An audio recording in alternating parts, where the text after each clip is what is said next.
زہرا جمال کو اپنے سر کے نیچے کچھ گرم نرم سا محسوس ہوا. جتنا زور سے وہ گری تھی ویسے اسے درد محسوس نہیں ہو رہا تھا. حاضہ مان نے نیچے گرتے ہوئے اپنا ہاتھ اس کے سر کے نیچے رکھ لیا تھا. حازم تو ایک دم سے ہی اٹھ کھڑا ہوا تھا لیکن زہرا بیٹھ کر اپنی کوہنیاں سلانے لگے اور پھر اس اپنے بالوں کی یاد آئی اور ٹوٹ کر کتنے ہی آنسو پلکوں کے باہر توڑ کر گالوں پر پھسل آئے.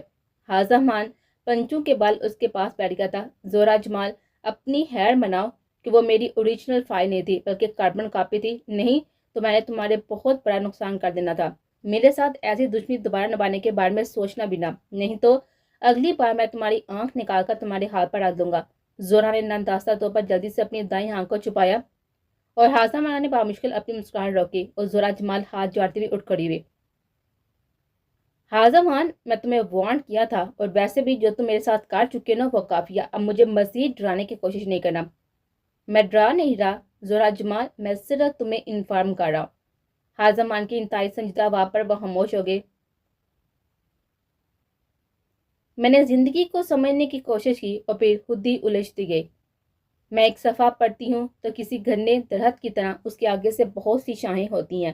ایسا محسوس ہوتا ہے کہ ہم ایسی جگہ پر کھڑے ہیں جس کے چاروں اور راستے جا رہے ہیں اور ہمیں ایک راستے کا انتخاب کرنا ہے تو پھر کہاں جائے.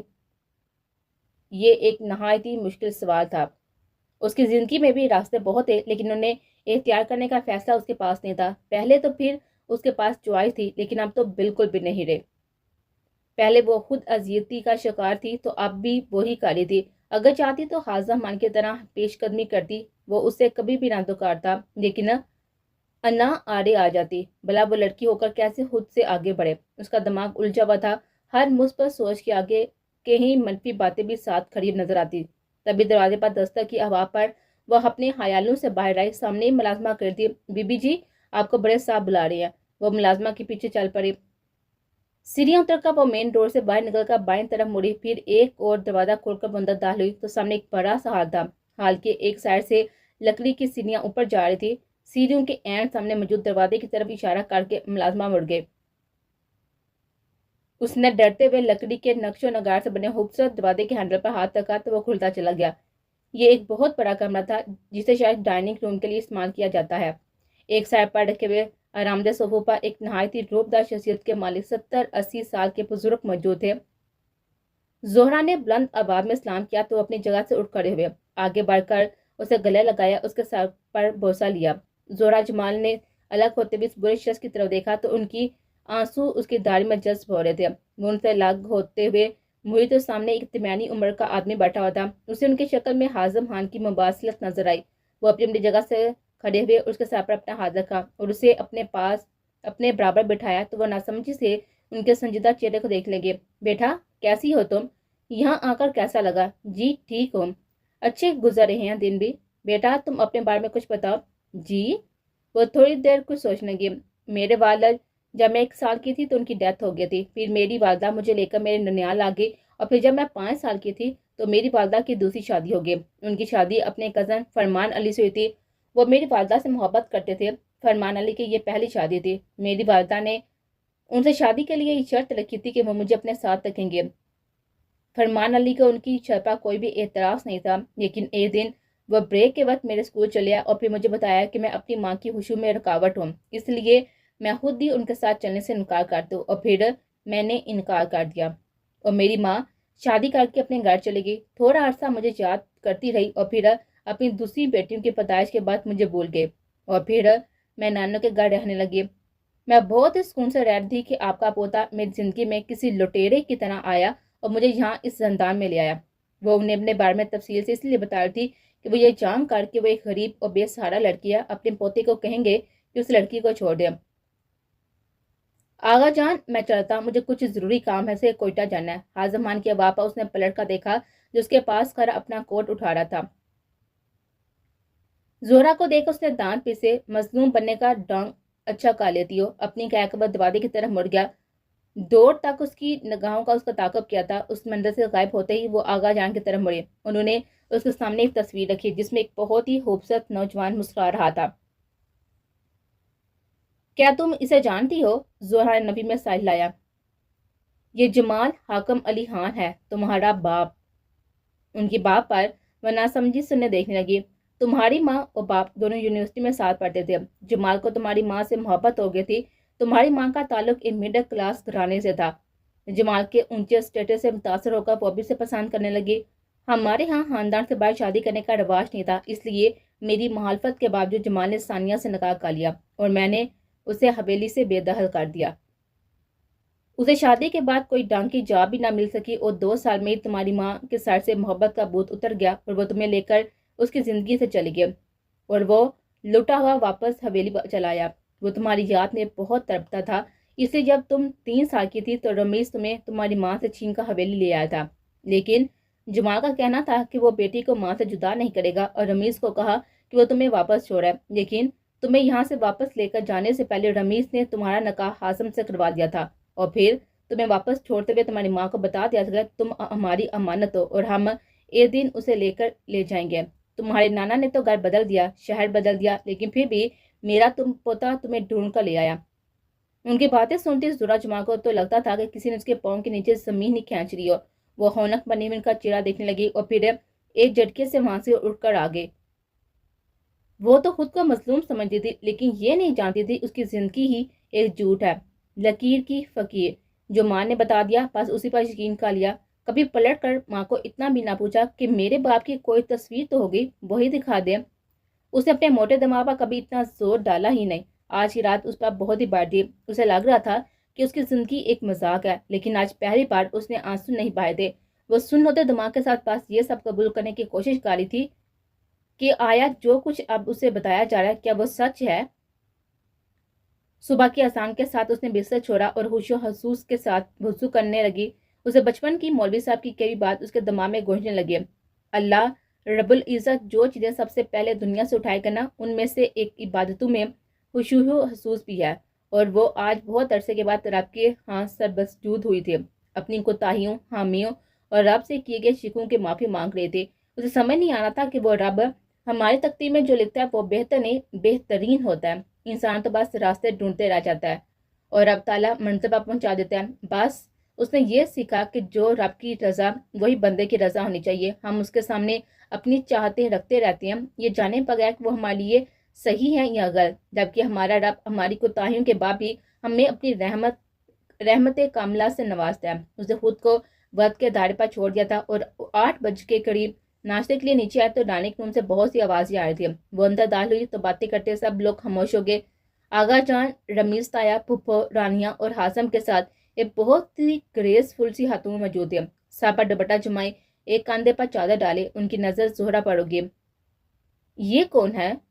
یہ زہرا ہے. رمیز خان کے جواب پر روبینہ خان نے ایک شکایتی نظر بیٹے پر ڈالی اور زہرا سے منہ پھیر کر آغا جان کی طرف مڑ گئی. آغا جان، یہ لڑکی یہاں پر کیوں آئی ہے؟ آغا جان نے غصے سے ہاتھ سے چمچ پلیٹ میں پٹھا. کیونکہ یہ اس گھر کی بیٹی ہے. تمہیں کوئی اعتراض؟ وہ اپنی روبدار آواز میں بولے. روبینہ خان نے نفی میں ساحل لایا اور کھانا چھوڑ کر اٹھ گئی. زہرا کے پاس سے گزرتے ہوئے ایک تیز نظر اس پر ڈالی اور باہر نکل گئی. زہرا ہاشم خان کے برابر والی چیئر پر بیٹھی تو سب سے ایکسکیوز کرتا ہوا اٹھ گیا.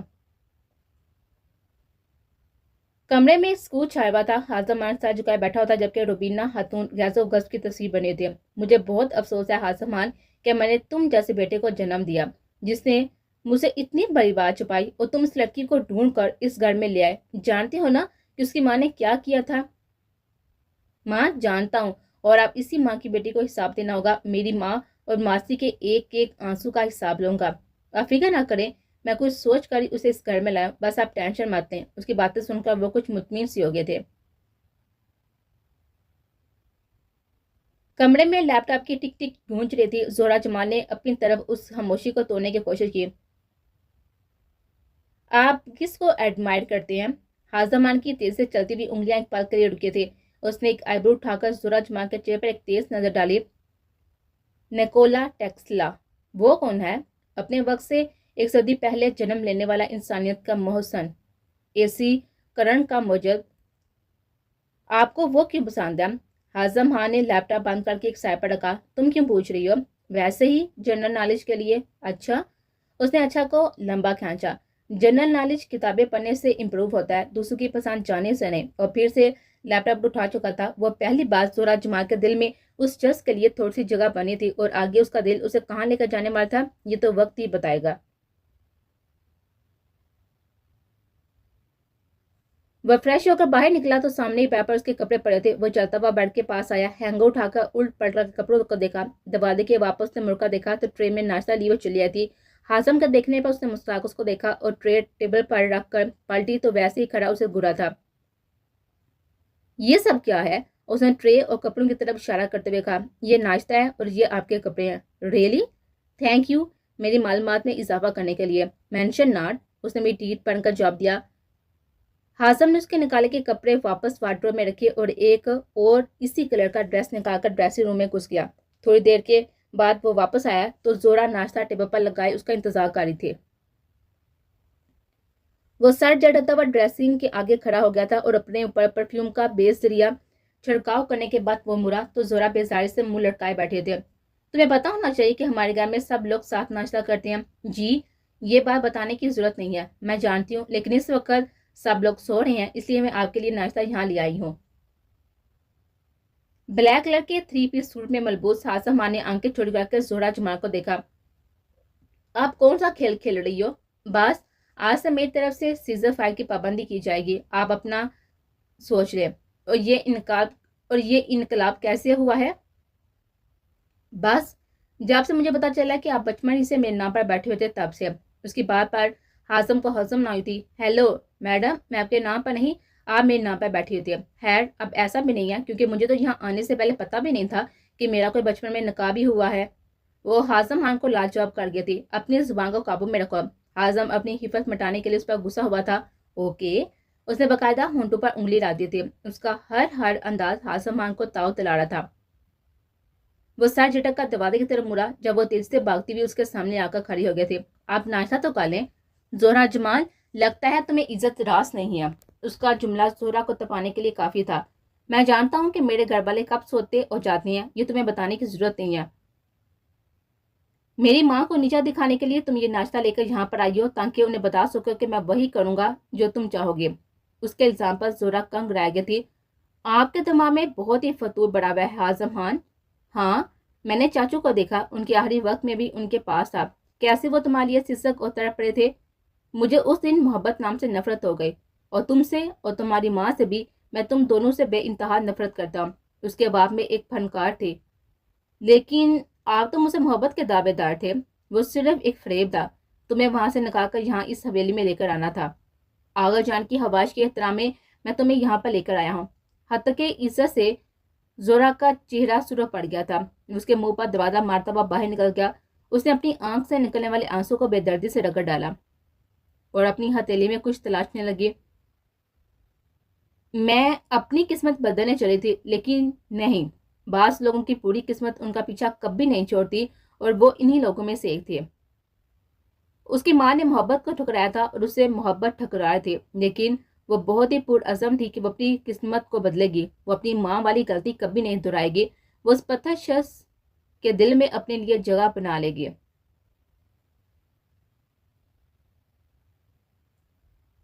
ہاضم, کہاں جا رہی ہو؟ وہ تیزی سے سیڑھیاں اتر رہا تھا جب روبینہ بیگم کے ابواب پر رک گیا. ماں, شہر جا رہا ہوں کسی کام سے. آپ کو کوئی کام ہے؟ جی بیٹا, وہ بابا جان کی کال آئی تھی. وہ چاہتی ہیں ہم زہرا کو لے کر ان کے پاس آئیں. ہاں ٹھیک ہے, کل چلتے ہیں. میں رات کو واپس آ جاؤں گا. ٹھیک ہے بیٹا, ناشتہ تو کھا لو. نہیں ماں, ناشتے کا دل نہیں کر رہا, چلتا ہوں. اس کے جانے کے بعد وہ پلٹی تو سامنے سے ہی زہرا ٹرے لیے نیچے چلی آئی تھی. روبینہ بیگم کے ہونٹوں پر تنزیہ مسکرا رہیں گی, جسے زہرا نظر نگاہ کرتی ہوئی سیڑھیوں کی طرف مڑی جب وہ اچانک سے سامنے آئی. لگتا ہے میرے بیٹے نے تمہیں تمہاری اوقات دکھا دیا. کس کے لیے ناشتہ لے کر گئی تھی؟ ان کی باتوں پر تل ملا کر آئی گئی تھی اور پھر بہت ہی اعتماد سے پلٹی. وہ دراصل ہاضم چاہتے ہیں کہ ہم آج ناشتہ اکٹھا ہی کھا لیں, اس لیے میں ناشتہ کمرے میں لے کر گئی تھی. اس کے جواب پر اس کی رنگت متغیر ہوئی تھی, جبکہ دادوں کے کمرے سے نکلتے ہوئے ہاضم نے اس کا ایک ایک لفظ بغور سنا تھا. اس نے اپنی تھوڑی دیر پہلے کے رویے پر جو تھوڑی شرمندگی تھی وہ بھی جاتی رہی. زہرا اس بات سے بے خبر اپنی کامیابی پر خوش تھی. اے لڑکی, اے بات یاد رکھنا, میں اپنے بیٹے کی دوسری شادی کرواؤں گی, اور وہ بھی اس کی پسند کی لڑکی سے. وہ اپنے ماموں کی بیٹی ادینہ کی بچپن سے پسند کرتا ہے, اور میں ان دونوں کی شادی کرواؤں گی. پورے گاؤں کے سامنے ان دونوں کی شادی ہوگی. کسی لاوارث کی طرح رات کے اندھیرے میں انسی زندگی میں نقب نہیں لگائے گی.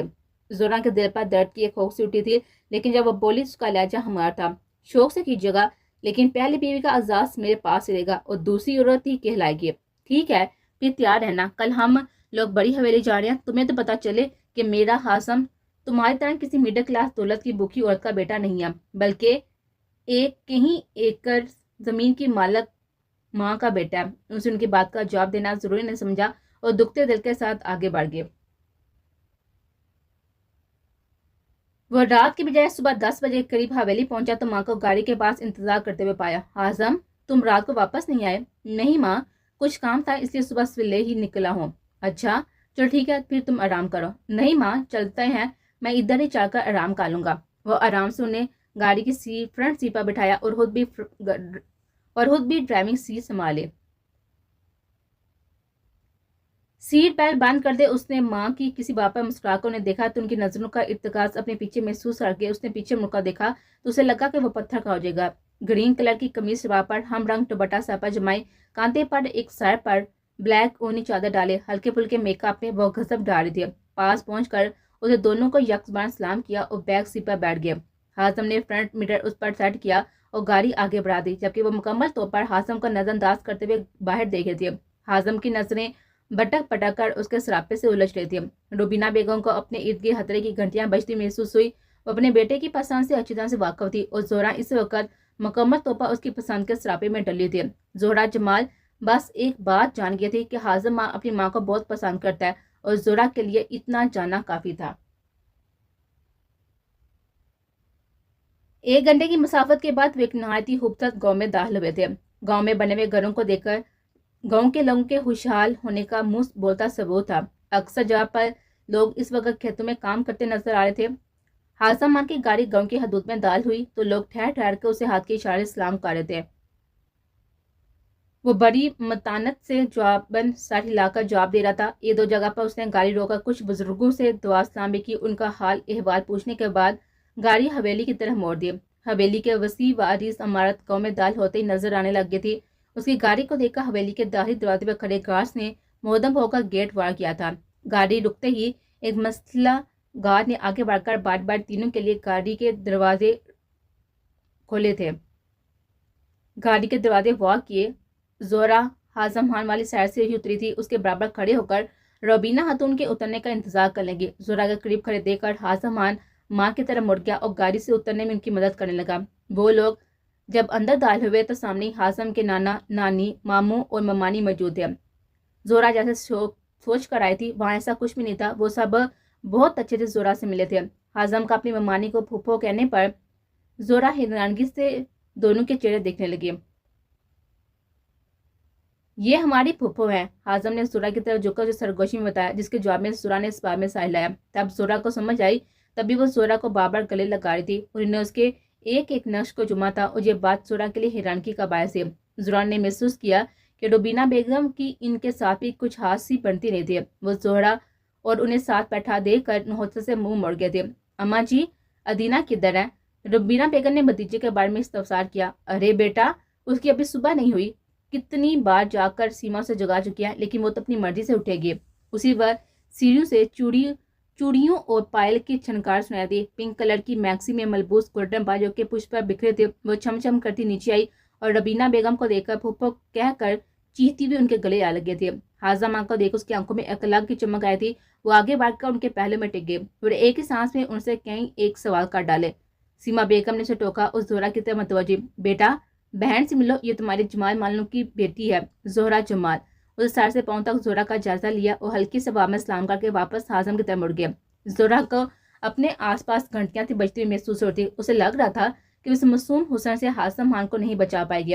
ہاشم خان کی نظریں زہرا کے چہرے کے اتار چڑھاؤ کا جائزہ لے رہے تھے، جہاں اسے ایک وحشت نظر آئی تھی۔ وہ کچھ بھی نہیں سن رہا تھا ادینہ اسے کیا کہتی، اسے بس اتنا نظر آ رہا تھا کہ زہرا اس وقت اسے ٹھیک نہیں لگ رہی تھی۔ اس کا رنگت سفید پڑ تھی۔ اس نے دیکھا کہ وہ سانس لینے کے لیے سینے پر ہاتھ رکھ رہے تھے۔ تبھی وہ پاس بیٹھی ادینہ اور ماں کو نظر انداز کرتا ہوا زہرا کی طرف بڑھا۔ اسے سہارا دے کر سیما پھوپھو کے ہمراہ کمرے میں لے آیا۔ اسے بیڈ کے ساتھ سہارے سے بٹھا کر اس نے اس کے بیگ میں سے انہیلر نکال کر اس کے منہ کا ہاتھ لگایا۔